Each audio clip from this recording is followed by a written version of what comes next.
हमरा लुंगी में नाग बा। चुमा दे के भागो तारू खाली एगो गाल। भैया एगो गाना है भैया तूफानी लाल के भैया, हमरा लुंगी में नाग बा। आप भैया लुंगी में कौन सा नाग है तूफानी भैया?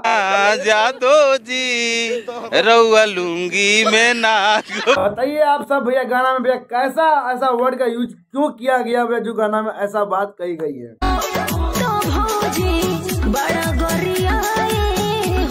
नमस्कार, प्रणाम, सुप्रभात, जय बिहार, जय भोजपुरी भैया, हर हर महादेव।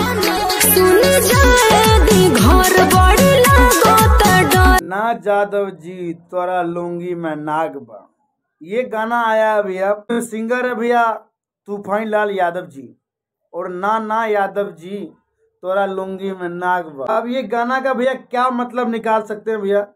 आप सबको भैया अगर गाना का मतलब पता चल गया हो तो कमेंट बॉक्स में भैया बता दीजिएगा, तभी तो पता चलेगा भैया कि हमारा भोजपुरी भैया कितना आगे बढ़ रहा है।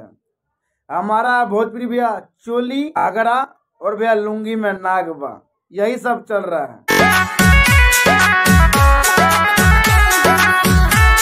दर्शक सभी बता सकते हैं जितने भी श्रोतागण हम वीडियो को देख रहे हैं,